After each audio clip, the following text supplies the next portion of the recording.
And most of the electorate could not find their names in the register. Your IT department is sick. It expunged people's names from the register. They went with their voter ID card. They didn't see their names in the register. We'll go to after exhibition exercise. We will go to the concerns you've raised about the IT department of the Electoral Commission. But Dr. Rashid Computer, you would also admit that the Electoral Commission has a time frame that it has established, I believe political parties are on the same page with. And that is that after the compilation of the voters register, the EC has within 30 days to make it available. And the EC is saying that we finished with our compilation on the 3rd of August. And so evidently, or if you look at the time frame that I believe political parties are on the same page with, the EC is not doing anything wrong. It's within its time. Yeah, it's not true. You know what? The EC wrote to us that we should bring our external drive 2 terabytes on the 18th of July.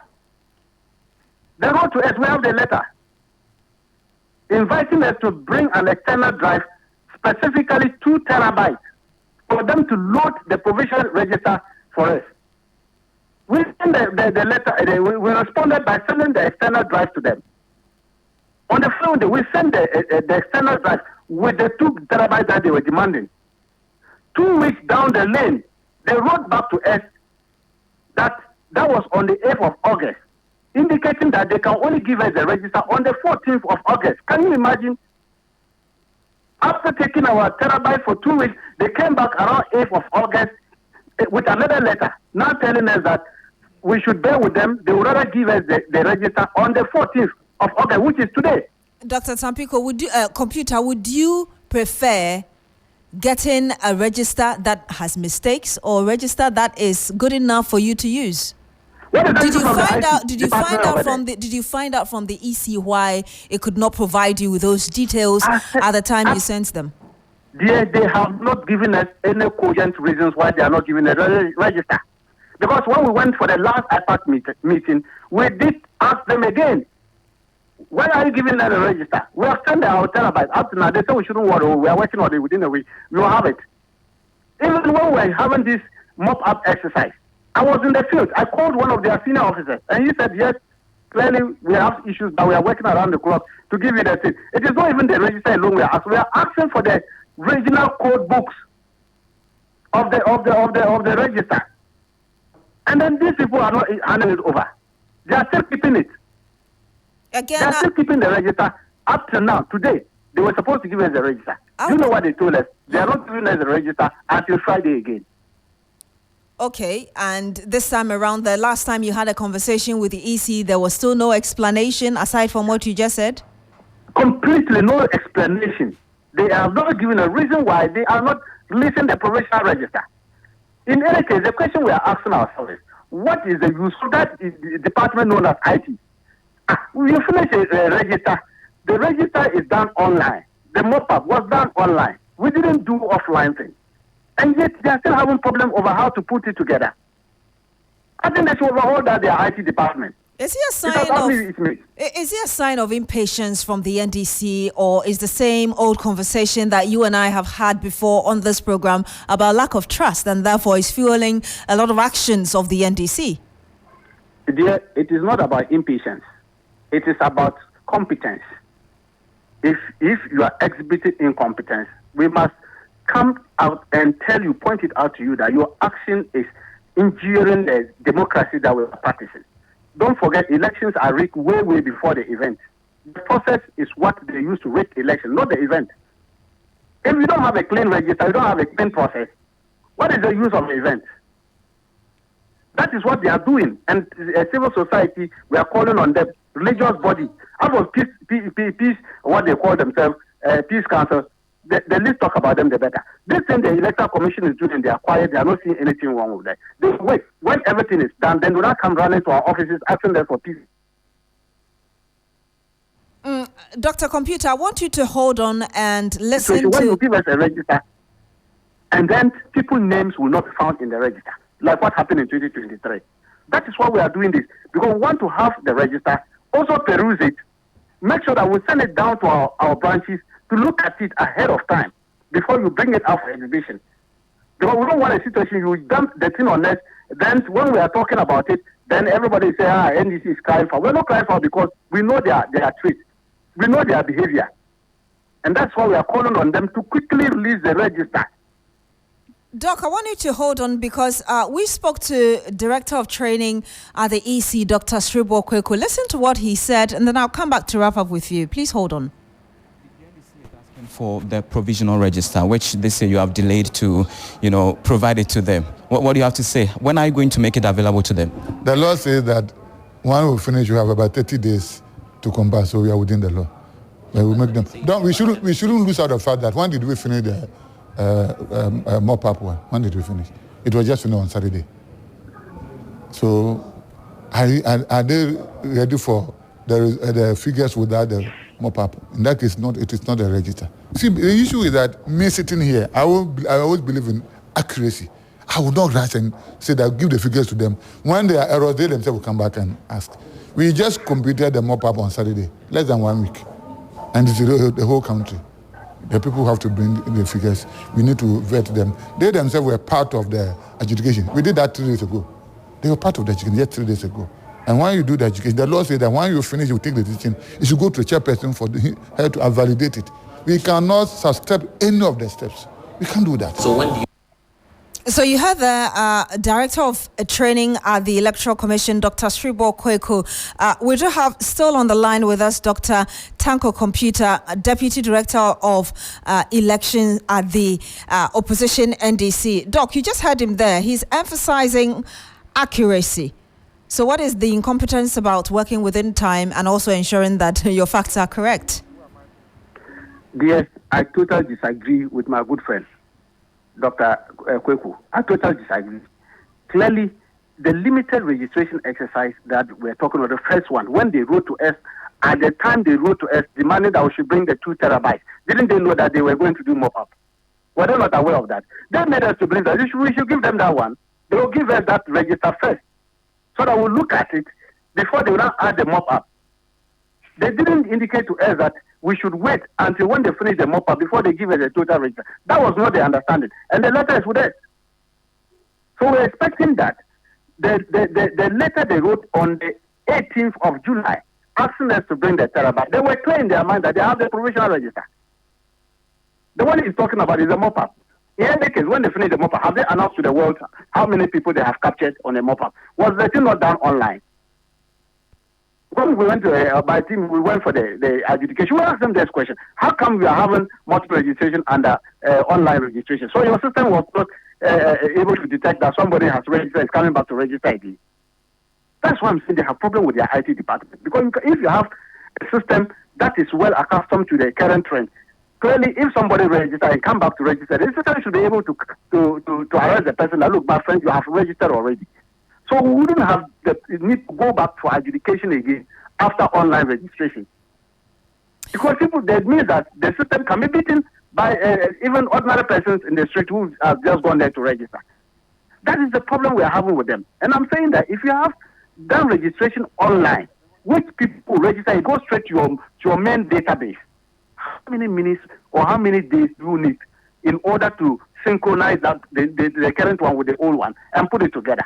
We'll have to end it here. Thank you very much, Dr. Rashid Tanko Computer. He is the Deputy Director of Elections and IT for the opposition NDC.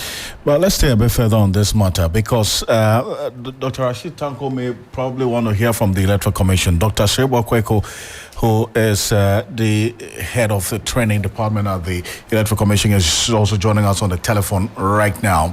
And Dr. Sribo Kweku, appreciate your time. Good evening. Thank you so much for joining us here on Hot Edition. Good evening, my brother. Now, and you did listen to some part, must say, of what Dr. Rashid Tanko Computer's concerns, and indeed that reflects the entirety of the NDC's concerns about this matter. The point essentially is that to the extent that you wrote to the party on the 18th of July that they should submit what he described as a 2 terabyte hard drive for you to give them this provisional register, you were clear in your mind that at the time you could do so. So why are you communicating a different date that you're going to give it to them on Friday. Thank you very much. And my regards to my friend, Mr. Computer. I know he's aware that the provision register is not complete without the MOPAP register. He is also aware that he's a member of the adjudication committee, and that committee sat, I think, last week. He couldn't come, so I became a representative him. And he might have also briefed him that even though we had wanted to do only online, at a point in time, some of them had to go offline because of the challenges they were having at their center. So there were some centers that did the offline. And as a result, when they computed, we had 24 multiple names. So we had to adjudicate and sit on it. So that is my preamble. Now, if you look at CI 91, Regulation 22 of CI 91, if you have it, you can look at it, and I read. The Commission shall not later than 3 months from the end of the registration period compile a provisional voters register for the in the country. So it was 3 months, and the MOPAP was compiled. We ended that on the 3rd of August. Then the law said after we have compiled the register, then we give copy to the political parties. So if you want to go by the law, we are within the law. It's 3 months. But we are thinking that we are with them, so at any point in time, we will communicate and share the data with them. So we ask that they should bring the hard drives. Initially, we had wanted to give them the figures before the MOPAP, but we heard that if you do that, we still go and you have to record the drive and give them the MOPAP. So we said, okay, in that case, let us take them and give it to them today. But we had some few challenges, and I'm happy he said that he said they should come for it on Friday. So at least if you would ask, it's better to get the accurate material rather than being given them in bits. So that's what I would say. I see. When did this matter come up at the adjudication committee hearings 3 days ago, as you indicated? And what was the resolution for it? That was last week. And did this come up? No, we were discussing the register, and you cannot compare the provision if the register is not complete. So they were asking of this, they should wait for us to complete the MOPAP. My idea was there, so we discussed that, but we did not specify the date. At least he's aware that they were written to that the data we give to them on the 14th, which was supposed to be today. And because we couldn't complete, I said that we will give to them on Friday. But we have 3 months to have done that, so we have far ahead of time. In fact, they raised fundamental concerns about the issues related to your IT department. And since you're head of training, I just want to find out if that was ever a matter of consideration at any of your meetings where the NDC was present. Because they refer to, for instance, multiple registrations during, even with an online registration process, which they don't understand. And then also to the extent that in previous periods of the registration, the IT department of the Electoral Commission has also been brought to question as to why certain inconsistencies were seen in the process of, for instance, churning out the number of persons who were registered and so on. Is this an issue that you as a commission have admitted and are working towards addressing at any point that the NDC brought it forward? I don't know whether you also listened to me. I said that the MOPAP, we unfortunately had to resort to offline at some of the districts because they were having challenges. So it is not the fact that the whole MOPAP was done online.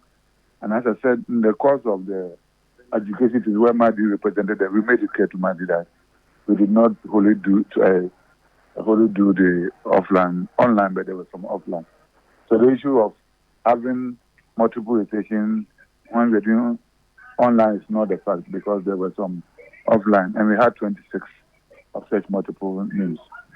So that, with respect to the IT challenge that they are talking about, I don't have any issue with the IT department, so I wouldn't want to comment on that because I don't think that they have done anything. So these 26 cases of multiple registration that you admit that happened took effect offline in the offline registration process. Yes. There were just 26. If we have done total offline, we have had more numbers because the MOPA registered more than 92,000 people. So 92,000, we have had more than 1,000. But because we did mostly online, that's why we had few of 26 because of some of the decisions resulting to the offline. But looking at it clearly, you wouldn't want to water down the number 26 as being just 26. If you have interrogated exactly what led to this double registration, or that's the multiple registration that we've seen. That is why they are part of the adjudication committee. And that is what the adjudication committee is supposed to do. And as I said, my idea was there, so he understands whatever transpired. I see, but if you can help us to understand as well whatever transpired, that is if the Electoral Commission is doing anything about it. Because they were offline, if you are doing offline, the machine doesn't talk to the database. So if the person comes and the person has not registered, you will go through. But even when you have uploaded the data onto the database, the system will pop up. So the offline, you only get to know them after you have done the export. So that's what happens. Does this pose any threat for us on going into this election with this offline situation and what we are faced with now? No, the difference is that if you're doing online, there will be no multiple registration. If you're doing offline, you already get to know after uploading. And once somebody has done offline, the person has engaged himself in multiple registration, system will expose that person, and that was that. And we should also bear in mind that the purpose of exhibition is to help rectify challenges. So automatically the system knows that there will be challenges. That's why there's exhibition. So exhibition will do inclusion, exhibition will do corrections, and exhibition will do objection. So all these things are captured in the law, and we will rectify all challenges during the exhibition. Dr. Sribo, I appreciate your time. Thank you so much for joining us. I'm so grateful. God bless you. That's Dr. Sribo Kweko, is Director of Training at the Electoral Commission of Ghana. They are responding to some of the issues that Dr. Rashid Tanko, the Deputy Director of Elections and IT for the NDC, did put out. Indeed, let's bring you some more. And the Minister of Lands and Natural Resources, Samuel Abujinapo, is challenging critics to show evidence of any state land allegedly captured by government appointees. At a press briefing on the state of government lands, the minister insisted that some lands the opposition National Democratic Congress, the NDC, claims to have been sold by the Akufo-Addo government were actually not sold under the current administration. On the Achimota Forest, the minister said the erstwhile Mahama-led administration in 2016 authorized the release of over 362 acres of land to the Alodia owners, the Owu family, for development. Listen to what he said at this press briefing. The thing about illegal mining is one that we will fail woefully once we reduce it to political football and political partisanship and campaign tool. There's no way you can win. In 2020, President Mahama made his commitment, and I also recall NDC activists in the field promising illegal miners that they will release them from prison if they won the election. What that does is that it has a way of weakening the arm of the government, because the government is trying to enforce the rules, enforce the law for the larger good of the country. Because when you enforce the rules and you sanitize the mining industry, the small-scale mining industry, the beneficiaries of that kind of intervention is all of Ghana, including the illegal miners themselves.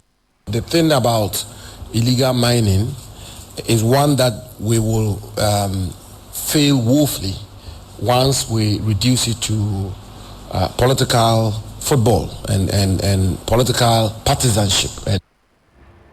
And you heard the Minister for Lands and Natural Resources, Samuel Abujinapo, speaking to us earlier. Let's bring in founder and coordinator, Eco-Conscious Citizens, Awula Sewa. Hopefully she's on the line with us. Good evening, ma'am. Thank you for joining us. Good evening. Thank you for having me. You have indeed been vociferous in your condemnation of sale of public land. The minister has thrown a challenge now. He's asking anyone with evidence to show land capture by members of this administration. How do you react to that? Eco-conscious citizens have not been talking about land capture. We've been talking about the environment. We've been talking about parks and gardens lands that have been encroached upon, and we're saying that all illegal structures should be removed and that there should be an audit of parks and gardens lands across Ghana, because across Ghana, parks and gardens lands have been encroached upon. So we are very clear that our focus is about the environment, about our green spaces, about a clean, green, and serene environment. So yes, we have been very active regarding parks and gardens. In 2019, there was an attempt to build a multi-story office building on Parks and Gardens land, which was successfully resisted. And this year, around Easter, the Ike Estate also tried to take possession. It has also been resisted.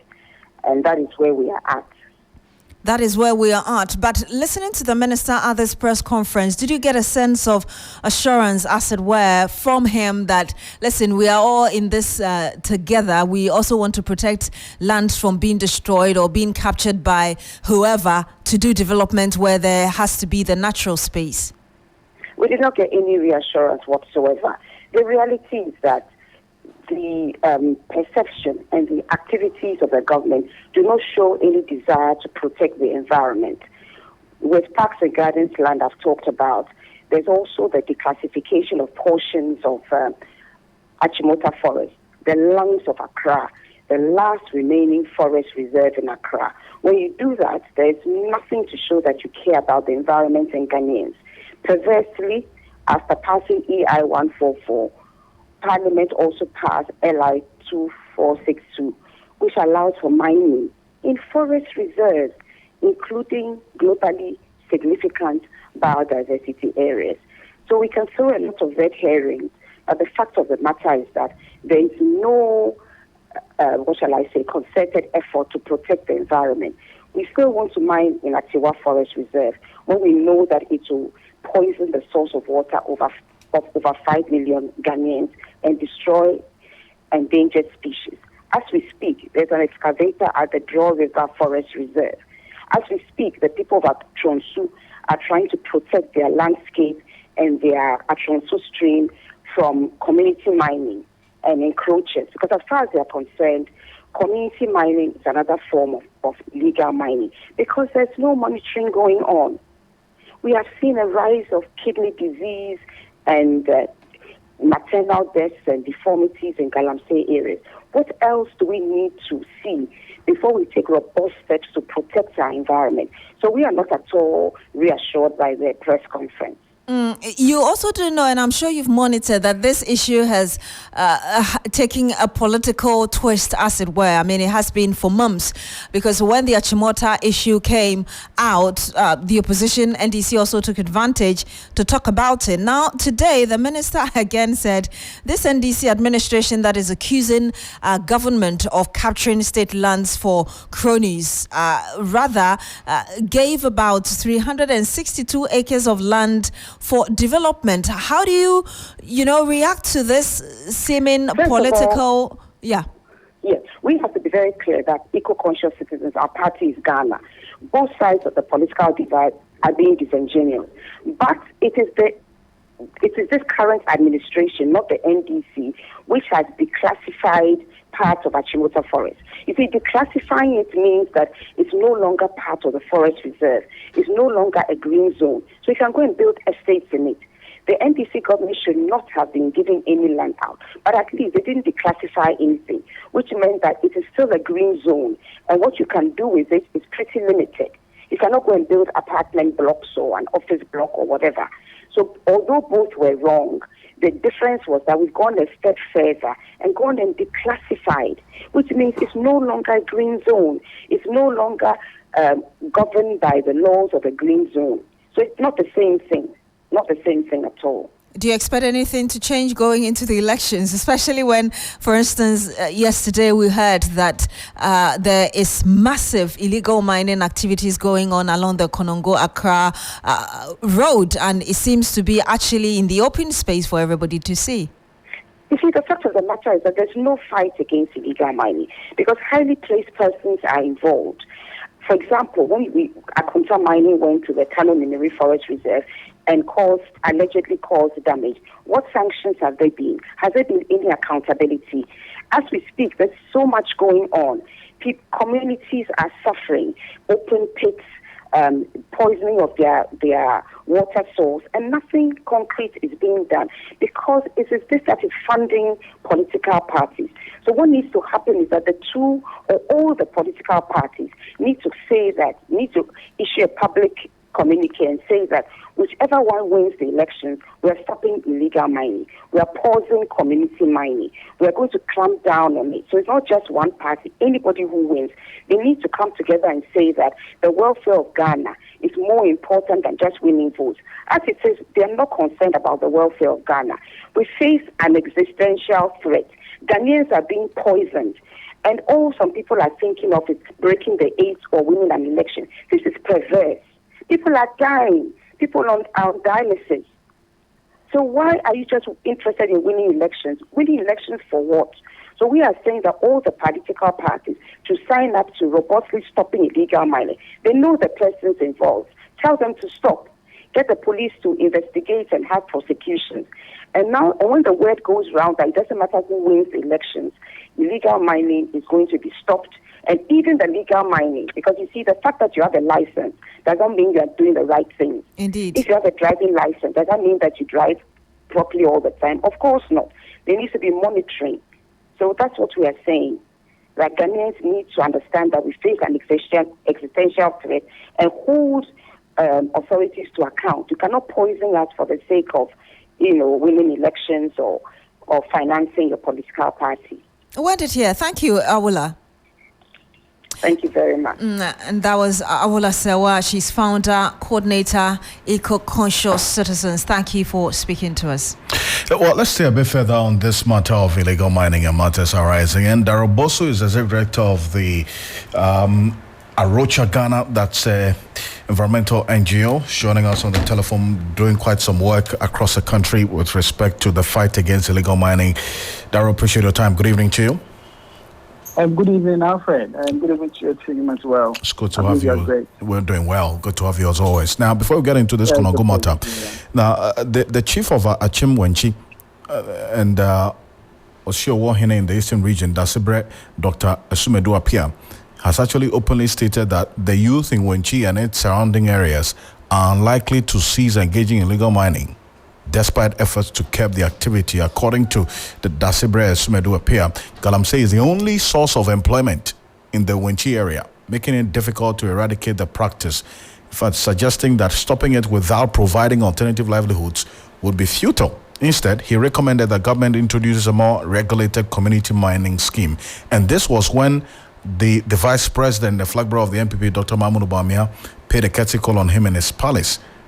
What's your stand on this particular position that the chief takes, that you know what, this is our only source of livelihood, bring us an alternative or else we can't stop this? Alfred, good evening again. And I just need to say that anytime we hear such narratives, and this is without faulting the chief for making this statement, but the thing is that these narratives is a reflection of a lost vision as a nation and as leaders, where we need to be very innovative in looking for jobs for our youth. And it's a systematic problem that has brought us here. I mean, if you say that because now we tend to think that mining is more lucrative, so everybody should be allowed to do mining as a way of job employment or whatever, then we are failing to see the bigger picture, forgetting that the very same space where we want the mining to happen is also the same place other people are churning out their livelihood. Other people are getting their water resources. And this is something that we cannot take out of the equation. So I don't really believe in what the chief is saying. The thing is that we are failing our people by being innovative. If the way we want to create jobs is only hinged on looking at the extractive sector, then we have failed our people, and we don't deserve to be in the positions of leadership that we occupy. And I think that it's a narrative that started this whole mining boom that we see in Ghana, right as far back as 2014, and we saw a narrative that picked up with people in government pushing for the youth, allowing the youth to go into the pit and mine. And now this is where we find ourselves. Mining has overtaken our cities, has overtaken our food systems, has overtaken our water systems, and we are still crying out for more. I think it's unfortunate. And so for me, I believe that all of us need to go back to the drawing table because we are only failing. It's not that there are no jobs. We have not really looked within. I mean, there are several green livelihood opportunities, green jobs opportunities that the Ministry of Employment themselves have been able to identify. Why are we not pursuing all of these things? We are failing to that because we are all focused on the short term, and the politicians are really taking advantage of that and making us all think short term. And that's why we think that there's more lucrative businesses in mining than rather pursuing long-term sustainable employment. And I think it's unfortunate that we need to be still pushing this narrative as we go.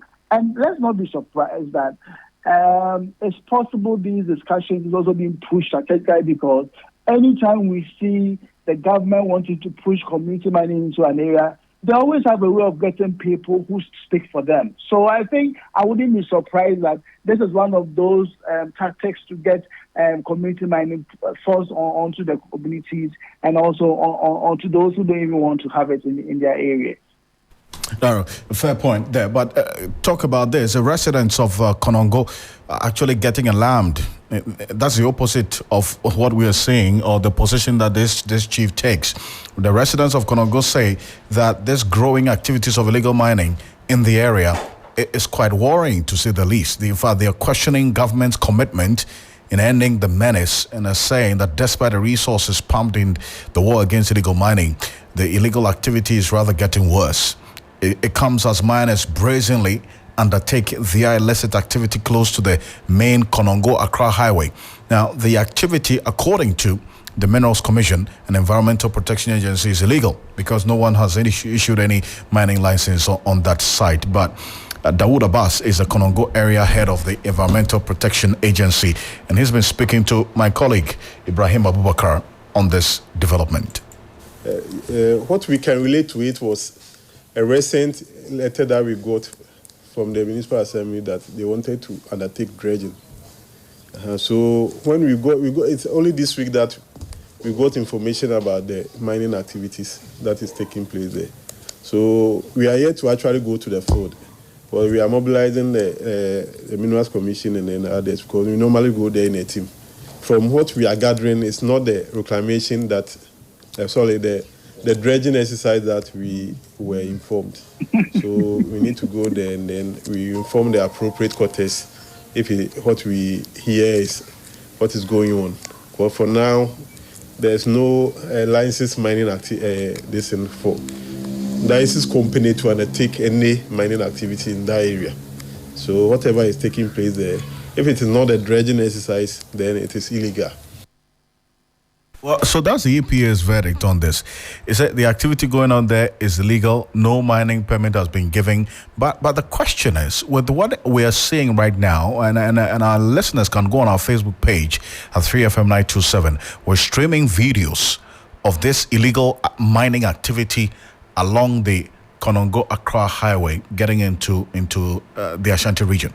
It's not hidden. It's in plain sight, not even in the deepest part of the forest. It's just, if you're driving, you would see the earth moving equipment brazenly taking this earth off the surface, as we're seeing, and creating deep valleys. Now, the EPA says this company doesn't have a permit, but this company is engaging in this illegality on a daily basis. But the EPA hasn't acted as yet, as far as we do know, have they? Alfred, I think this confirms our suspicion right from the beginning, and I'm happy that you guys have really taken your time to shed more light on the development. And it's actually where we are, just reflecting how low we have come in the fight against galamsey. I've heard people saying that anytime we are getting close to an election year, everything breaks down. Law enforcement against illegalities, that ensures revenue flow, illicit financial flows to some of these political activities, virtually ceases. And I'm afraid possibly that's what we are finding ourselves in now.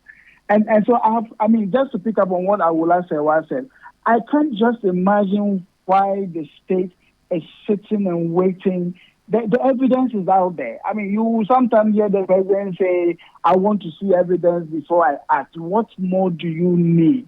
I mean, with all the state apparatus in terms of compliance and enforcement agencies around, I don't see why these people should continue working at this particular area that they are now. It's sad that these things can go on for these many days and nobody has really taken action. It's the same situation you see in Osino.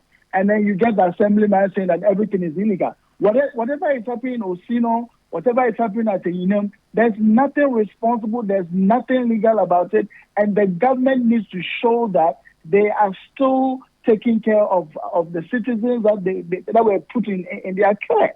Because otherwise, they're just there enjoying the title as being the executive and being heads of state or the president or the police and all of that. But I don't think they are committed to doing the job for which they were entrusted with. And this is why I say that it's very unfortunate that the fight against galamsey could really get this low. And it's sad to see this happen in Konongo. I expected that by now, the law enforcement agency will have moved in to really act decisively and apprehend all the people. I'm sure they are just waiting for these people to do whatever they want to do, gather their equipment and move on to the next location before they go there and realize, oh, the guys have left. And it's a worry. I mean, but hearing the EPA, some will say, feign ignorance of this.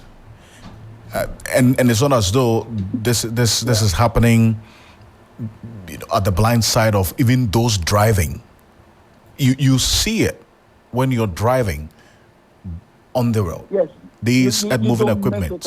You don't miss it. You can't even miss it. So I think this thing has been happening. The last time I saw it was over the weekend, and I'm sure it started maybe in the week. And these guys, and I don't think it's just one group. There are several groups there.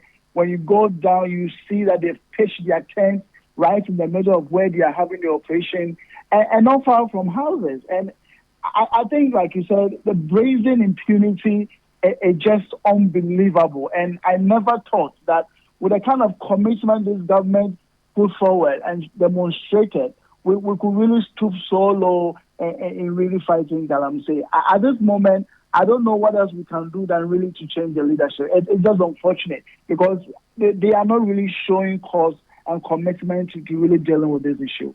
Dara, appreciate your time. Thank you. Thank you so much. It's a pleasure. It's a pleasure. Thank Dara Bosu is Deputy Director, Arocha, Ghana. Let's hear from some of the residents of Konongo also complaining about this. Yeah, what I want to say, is you are better no more saying, and penny for was Antiatem Central. Yeah, because so almost your wife is up your basic form. I am Wajuma. Sabi almost said, you go, the idea by the area, and so many women. You pay Jomo, but if we Jomo from money, we say, when I'm not requiring so if I crab bar, who would your way? If you quasi with Joma concrete, who would your way? So be I in that dear fish. The first thing I want to inquire is there even a war against illegal mining? There is no war. You've been hearing on the news that there is a war. I'm telling you there is no, because when you come to where they are mining, those authorities are those involved, and they are not the ones doing the war waging, as you are saying. There is no war against illegal mining. Everybody goes to work. There are people who are, it's not a war, let me put it that way. It's a working field. People go there to work. So I don't think it's called war anymore here. There is no war against illegal mining here. So I am concerned, but what do I do? When even those in authority are also aware of it, and nothing is being done. Now I have to think of putting charcoal in to make my water clearer. If I had no other alternative, what do I do? Because I have to buy with them, and you end up smelling the water as you are pouring on your head. And that is uncalled for. Nipa nyina twam mu na so je Ghana ye won panifo wa ha empanifo twam enso mu hu de akoso ye wa ha yi se nsuo yi ne enom akobo nsuo kase a efe no anurum eno na ye nom ana ho na ye dam no wo se nsuo no ma se nu empanifo so wasante akyem ha central ha a wo de wo mani ehu minim de ntia ba si de panifo timi stop wo mo Ghana ha se panifo ni a na drum me was a konongo for ye be sorry near your demonstration kasia petia manfo etiam panifo any amam panifo omo Ghana em panifo wo Ghana ha nim ubi panifo wo asante atem central ha anim ubi ana omo ye IGP ane omampani akufo ado so omo ama am stop omo ma yensuo ye nyensu papa no a those are some residents of Konongo to happy about this illegal mining going on in the area. Yes, and shortly, Bismarck Awusa will be bringing us the latest in business. But ahead of that, step into the world of Dewa 539 for your chance to win big with Dewa Direct and Dewa Chop Money.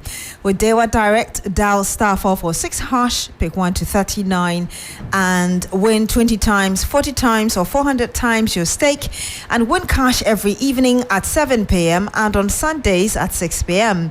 Early bird, love Dewa Chop Money. At 10 a.m., dial *446#, choose 1 to 39, and win 20 times, 40 times, or 400 times.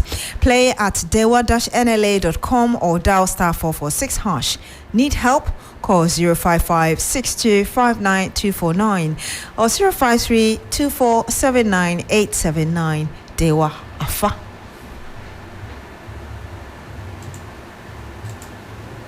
FM 92.7. 3FM 92.7. Urban Lifestyle Radio Station.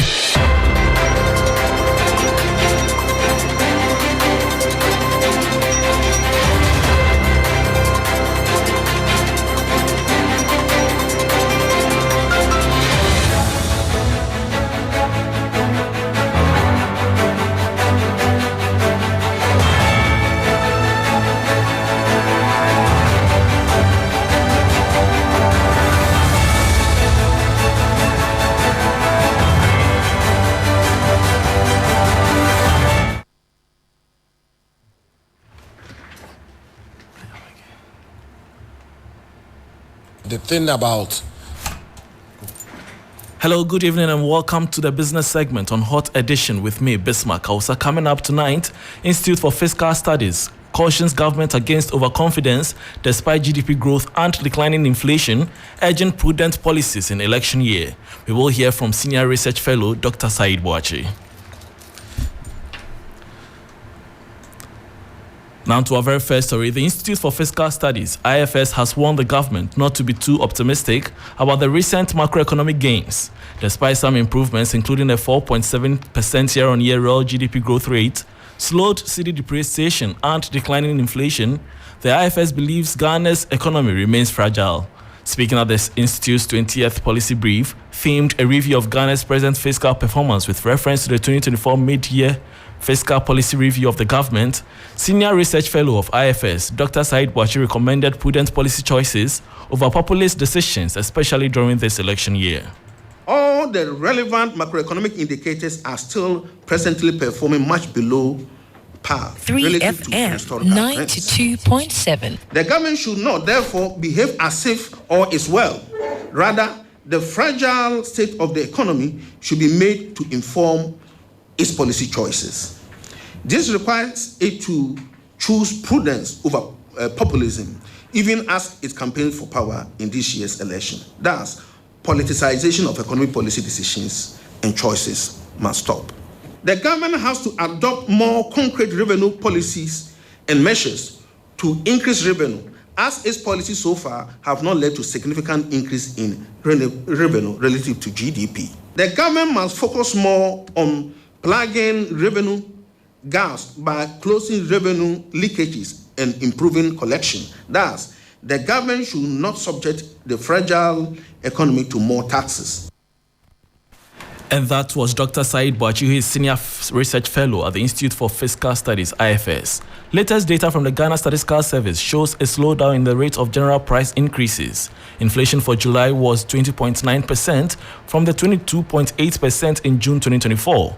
The main drivers include housing, food, petroleum products, and financial services. Professor Samuel Kobuna Inim is the government statistician.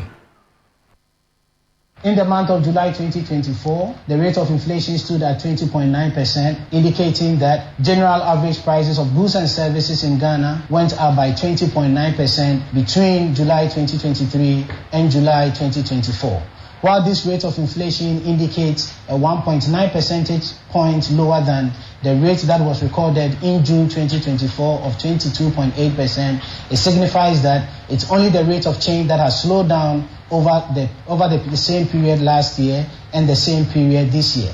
Prices of goods and services continue to increase both on a year-on-year basis and on a month-on-month basis. On a year-on-year basis, general prices of goods and services went up by 20.9%, and on a month-on-month basis, general prices of goods and services went up by 2.1%. From a disaggregated point of view, we continue to see the dominance of food inflation, leading with a rate of inflation of 21.5% relative to non-food inflation 20.5%. From a locally produced item and an imported item perspective, we see the dominance of locally produced items with a 7 percentage point drop, with locally produced items recording a rate of inflation of 23.3% relative to 15.6% for inflation on imported items. And that was government statistician Professor Samuel Kobuna. Meanwhile, the Bank of Ghana has expressed its commitment to maintain a sufficiently tight monetary policy stance until inflation is on a firmly declining path. In a statement to the International Monetary Fund, IMF, the central bank said its monetary policy aims to bring inflation back to the Bank of Ghana's medium-term objective of 8 plus or minus 2%. Moving on, airlines operating in Ghana must improve their customer service by delivering delayed baggage directly to passengers' addresses as a standard practice in other countries. This is coming from West African Regional Director for Consumer Advocacy Group, CATS International, Apia Kusi Adumako. He highlights the inconvenience faced by travelers at Kotoka International Airport, calling for the Ghana Civil Aviation Authority to enforce international protocols and enhance consumer protection laws. The airlines and their agents here do not even make provisions for refund.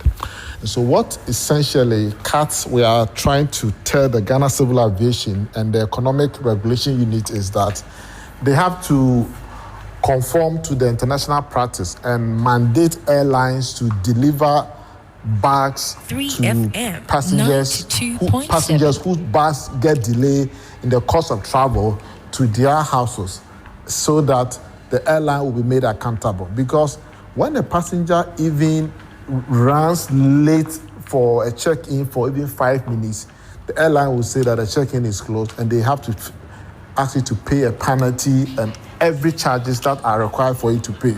But whenever it comes to the airline not fulfilling its part of the obligation, the airline doesn't want to, compensate the passenger. And this is happening because the laws in Ghana are not working. We don't have the consumer protection law. Ghana Civil Aviation has what you call economic directives for consumer protection. And that was West Africa Regional Director for Consumer Advocacy Group, CATS International, Apia Kusi Adumako, ending the business segment on Hot Edition with me, Bismarck Awusa. For more business stories, please log on to 3news.com. Oreku Ampofo is here with sports. Do stay.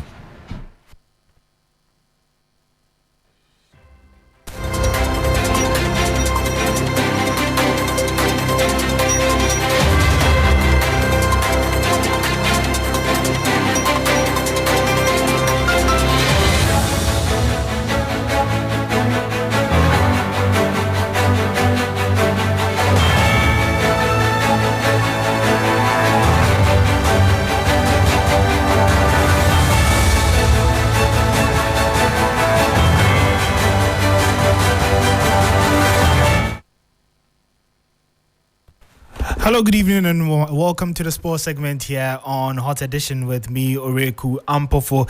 I'll be starting off from some Ghana football, where MTN FA Cup champions in Swatchman FC is confident in their readiness for the CAF Interclub competition when the question about their preparations were put to their head coach, Yao Perko, affirmed that they are fully ready for Sunday's CAF Confederations Cup encounter against Chad's Elect Sports FC in the preliminary round.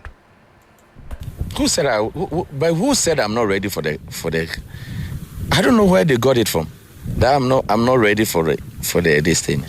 It's a way I wanted my boys to wake up. I wanted my boys to wake up because if they hear, I want them to.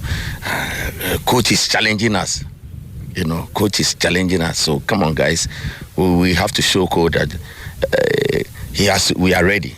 And few days since the Century Cup, because in the Century Cup I went to try my players. So if you ask me that time in Century, I'll tell you we're not ready. That in Century and how I took the players to see and then get the system together. But after in Century we've worked 1 week and now I know the players. They know me and how now I have my team and I know how I want to play. So as we speak, we are ready for Sunday. Well, that's Yao Perku, who is the coach of Nsatchaman, and they would face Elect Sports from Chad in the CAF Confederations Cup preliminary round on Sunday. But we still stay with the club because board chairman of Nsatchaman has revealed that the team is not under any form of pressure to repeat the feat of Dreams FC, who reached the semi-final of the competition last season. We agreed that we will play in Africa. We actually had to take so many things into consideration. The board had to meet, look at the pros and cons of going to Africa, the financial commitments involved before we decided. And I must say that of late, as of now, all the pledges which were made by colleague board members have been delivered. So we are good to go. That is not to say that we have it all. No, we don't. We are still appealing to corporate bodies to support us. For now, we have planned for our first two games before we reach the money group stage. But going beyond that, we will still need quite a lot of support. But let me take this opportunity to thank our board members who have contributed to the cause of the team. Well, so let's move away from some local football. And before we go, let's give you an update on the UEFA Super Cup final, which kicks off in just under an hour. It's Real Madrid, who are the Champions League holders, versus Atalanta, who are the Europa League holders.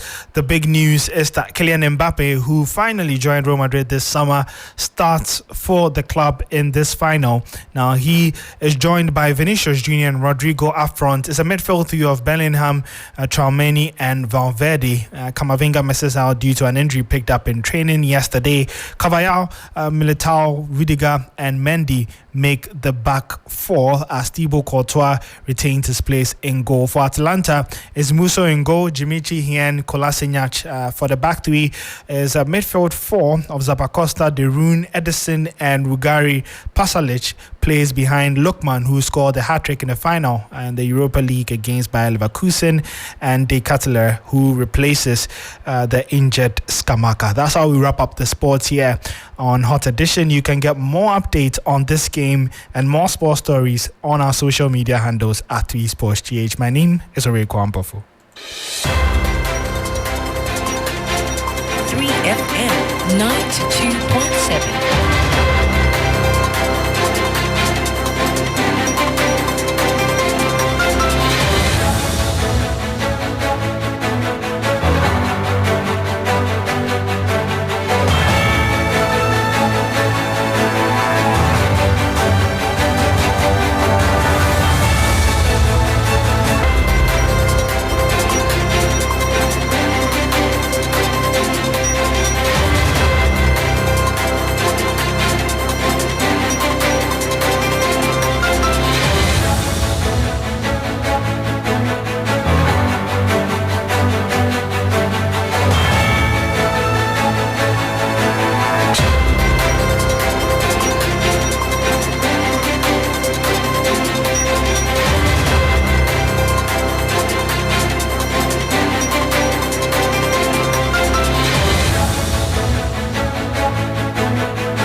Thank you very much, Ore Kwampo, for bringing us the latest in sports.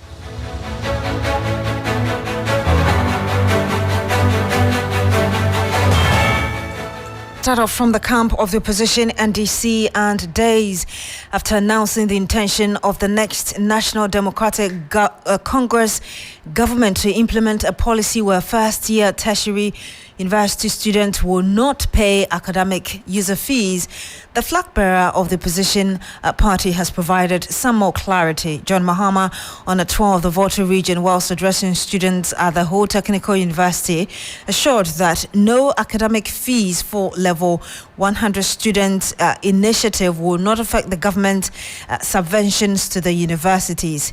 Now, he said that no academic fees for the level 100 student initiative will cost between 270 million and 290 million Ghana cedis. Listen to exactly what he said. You know, there are many cases where I've seen students who have been offered admission, but who have not been able to take their places in university because their families simply cannot afford to pay the fees. There was a case of a medical student in Upper East region who was working on the farm. He had passed with A's throughout, and he was called to medical school. But he was on the farm with his parents and couldn't go to take up his admission because he couldn't afford the fees. There are many other students like that. You think 2,500 CDs or something is small. For some families to be able to put 2,500 CDs together is a real struggle. And so we don't want, especially in the first year, when the students are coming in for the first time, for them to go through what we call fee stress. And that's why we call it a no fee stress policy. And so we're saying that we can absorb the academic facilitator fees, but it will not affect the subventions of government to the universities and institutions of higher learning. The subvention from government has kept declining. We're going to increase the subvention, but apart from that, we're going to make sure that the university gets their subvention on time so that they can balance their budgets. And you heard the former President John Mahama. We spoke to some students at the University of Ghana campus. Take a listen. Policy, looking at it from the stance of even the free senior high, which gave the opportunity for every Ghanaian to, go to school. In this instance, people can also go to school without thinking about money.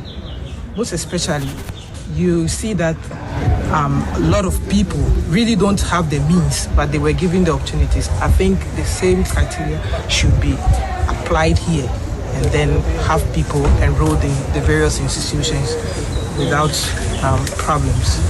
Some have mentioned the fact that they think that they should be a bit more targeted towards people who really can't afford and allow those who can to pay. Do you agree with that? Well, that is very important, and it's true. Especially looking at our debt. Ghana is soaked in debt recently. Okay, and targeting people would help. But what would be the criteria? I think what should be done is that we should look for the fund and make sure it's an inclusive policy where each and everyone benefits without, picking who should be included and who should not. Your name and then your level and what you say. I'm Emmanuel Tre, MPhil Political Science. Thank you very much. And you heard some students at the University of Ghana campus speaking to Judith Brown earlier, giving their reaction to this promise or policy, as it were, from the flag bearer of the opposition NDC, John Mahama. Professor Mahmudu Akudugu is the national president of University Teachers Association of Ghana. He joins us live on the line. Good evening to you, sir. Thank you for joining us. Good evening, Beatrice, and good evening to your listeners. Thank you for having me. I first want to get your reaction to this proposal from the former president. You're looking at a former president who says he's going to scrap a lot of taxes, including e-levy, COVID-19 levy, and all of that, and also promising to increase the subventions to students, and yet is saying that he's going to waive off any academic fee, as it were, paid by level 100 students. Yeah, for us, we believe that where there is political will, there is always a possibility of doing things. I've listened somewhere where he's talking about cutting down costs from the presidency and a number of other things to save costs to be able to roll out these policies. Well, it's good news, but for us, we believe that it's important to understand or to have a fuller picture of what is it that they want to do in the tertiary education sector, so that we could discuss all this or do analysis with a better understanding of what it is all about. As of now, when the policy was announced, there were no issues of subventions. We talk about the infrastructural challenges that have to be addressed, issues of lecturers, overburdened, and the rest of it. We are now beginning to hear some other things that are coming up, including the potential increment in subventions and timely releases and all that. So we would want to see what exactly is the package, the full package for the tertiary education sector, so that we can do a more holistic analysis of whether what is being promised is possible or is not possible. But with specific to this payment of, I think, the level 100 school fees, the best practice elsewhere is that some of these policies, depending on how they are implemented, you either create equity or you widen the inequality gap. And so mass implementation of this kind of policy will lead to widening of the the inequality gap. So it's important that we probably have a conversation on these matters and see how best this can be deployed to lead to a better impact that is desired. Nonetheless, how would you compare this initiative with previous policies or initiatives aimed at reducing the financial burden on students? Yeah, previous initiatives, we about student loan trust. I remember our days we used to take the Senate loan. We understood that it wasn't really working well to solve the financial needs of students. They brought in the student loan trust, but this almost the same problems are continuing to persist.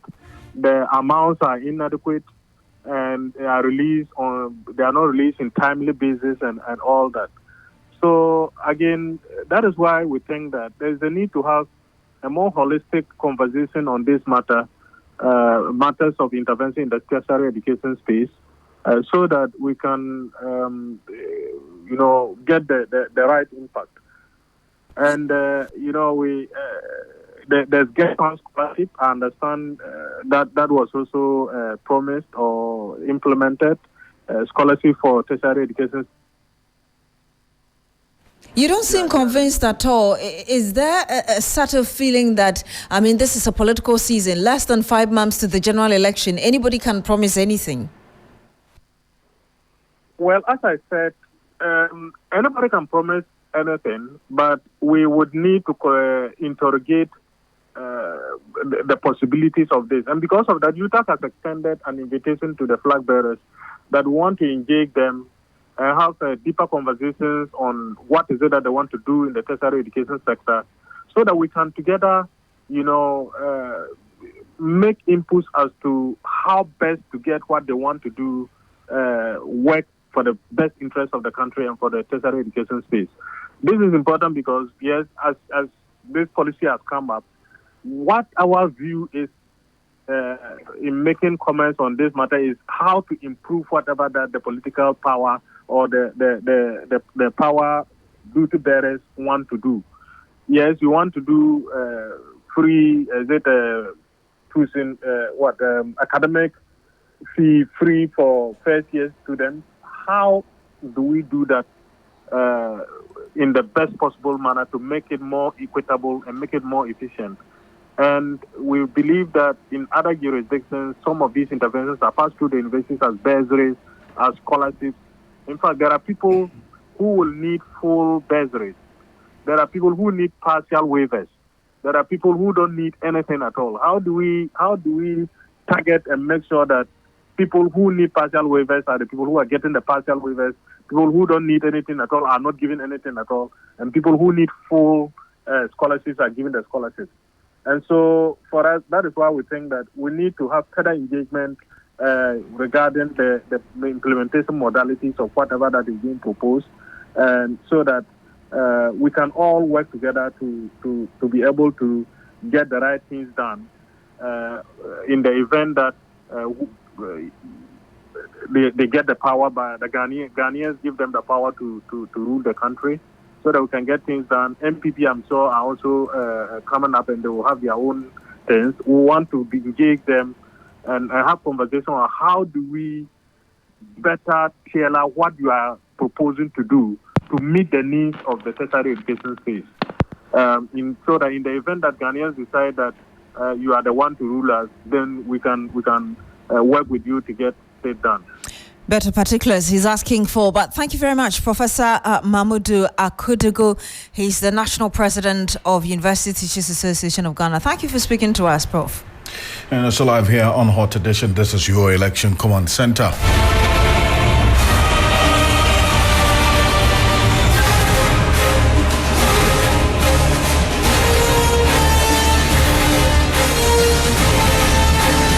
The leader of the Movement for Change and presidential hopeful, Alan Kojo Chamanting, is proposing a mandatory one-year internship for senior high school graduates aimed at enhancing their transition to higher education on the job market. According to the one-time trade minister, the internship opportunity will afford the graduates a choice to choose their next step to also help build the country's human resource and skills and other labor-intensive areas. He made the comments during a media engagement where his great transformation plan was subjected to rigorous, intense questioning by journalists. Take a listen.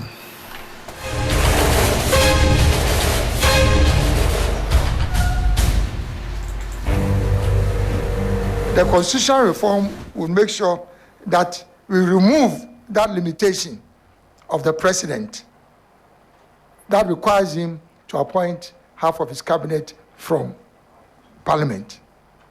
Of what purpose is it?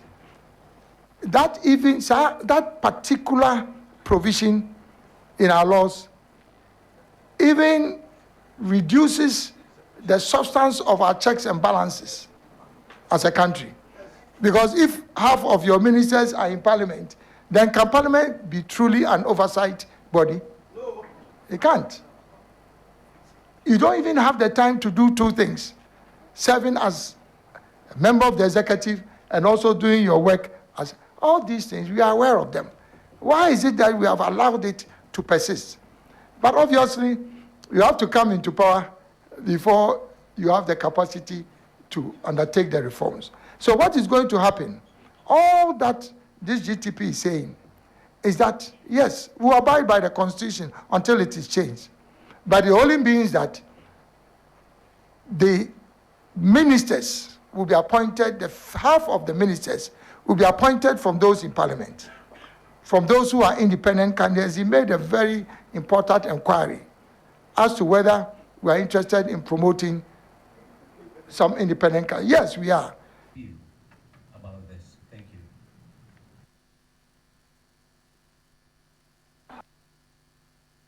The constitutional reform will make sure that we remove that limitation of the president that requires him to appoint half of his cabinet from parliament.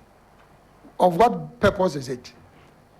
That particular provision in our laws even reduces the substance of our checks and balances as a country.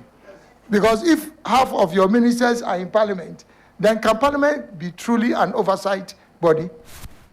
Well, that's Alan Kojocho Mantings, the leader of the Movement for Change. But the National Democratic Congress has also announced that its manifesto for the 2024 general elections will be launched in the Central Region on Saturday, the 24th of August, 2024. The planning committee responsible for the organization of the manifesto launch comprises Dr. Peter Boamo Tokono, the Director of Interparty and Civil Society Relations of the NDC, and Barbara Sewa Samwa Esquire, the Deputy General Secretary, also a member, and Comrade Sami Jemfi, also Communications Officer, also a member.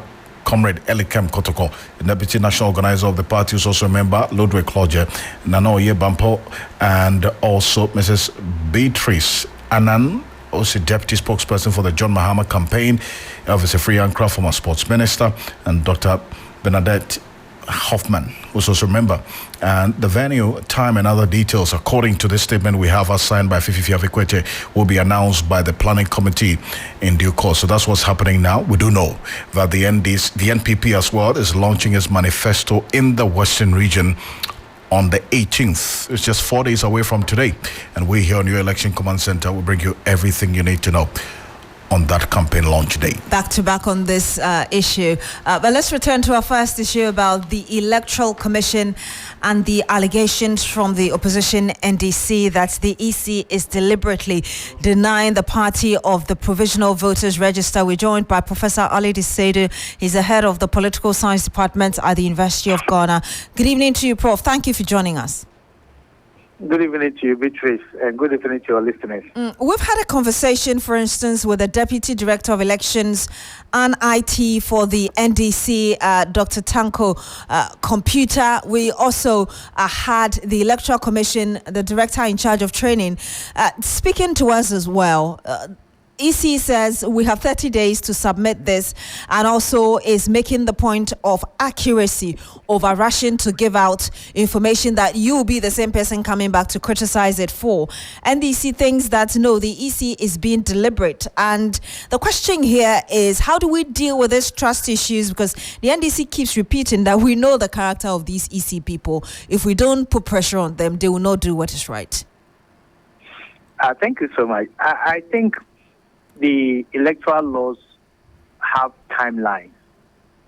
So if the EC is still working within the mandate within which it is supposed to publish the voters register, I think we give them time to be able to do a good work. Since the limited voter registration started, we have seen that they have published figures that are full of mistakes. And political parties and other stakeholders have drawn their attention to those errors, and they have admitted and they have rectified. And this is not the first time. In the last general election we had in this country, in the 2020 elections, there was that kind of change in the final results that was declared at the presidential level. And still no explanation has been provided for that. So I think there is a precedent. And the NDC's concern is based on the precedent, but also, like you've mentioned earlier, lack of trust of the Electoral Commission as the sole body that is mandated to conduct elections in this country. If you look at the recent Afrobarometer survey, not even the last one, the round 8, before this round 9, it suggested that the EC is one of the state institutions that people have very limited trust for. So if this issue of trust confirmed by the Afrobarometer survey and the precedent of what happened in the 2020 elections, but also in the limited voter registration exercise, you will tend to see where the NDC is coming from.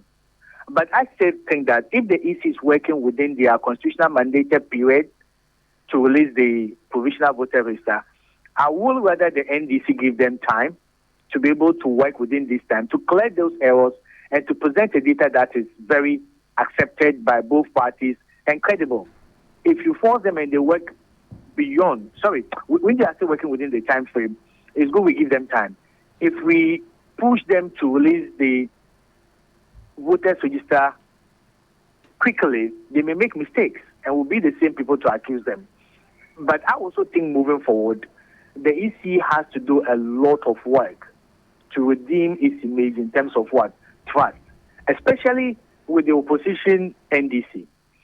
And you can realize that it has always been the case that government of the day usually work closely with the EC, and when the tables turn, they begin to accuse the EC.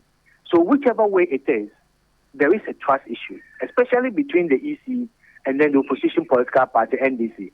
And a lot has to be done to be able to redeem this confidence and to make sure that whatever results that we get at the end of December 2024 is acceptable to both parties.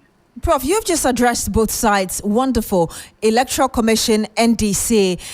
At this stage, what role really can civil society groups play? Because you've just told the EC what to do, and you've asked the NDC indirectly to be patient with the EC so it can have accurate figures that it will not turn back to accuse the EC of not being able to provide.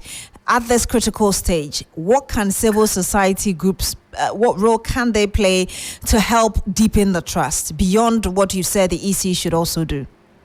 So civil society have always been the neutral arbiters and the voice of reason when there is dialogue and there is a deadlock and there is dilemma in our democratic processes.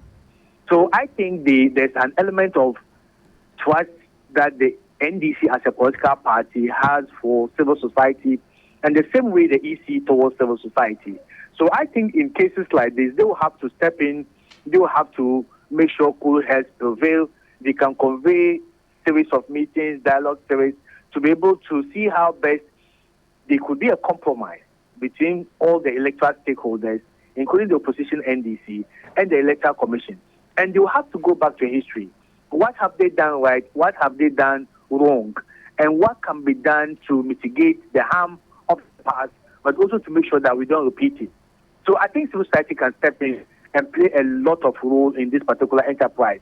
And you have seen that even recently, I think led by the IDEC, Institute for Democratic Governance, they also made a call that the EC should try as much as possible in the December election to publish polling station data on their website. Indeed. Before this is eventually declared. And I think there was a lot of buy-in in that particular idea from both political parties and the EC. So they can always lead the charge, craft the dialogue, and then the theme of the dialogue based on the problems that we face as a democracy and see how they can shape things moving forward. So I think they will have to civil society will have to take the front role and be proactive in looking at identifying challenges that our democracy face and the potential danger that we may face in December, and see how they can work towards it, so that they don't wait till the harm is done and then they will not come in and say, this is how we should solve it. They have to be proactive to avoid some of these things moving forward. Proactiveness. Thank you very much. We'll have to end it here. Professor Ali Disedu, thank you for speaking to us. And Professor Ali Disedu is a political scientist, also head of the Political Science Department at the University of Ghana. Thank you for speaking to us.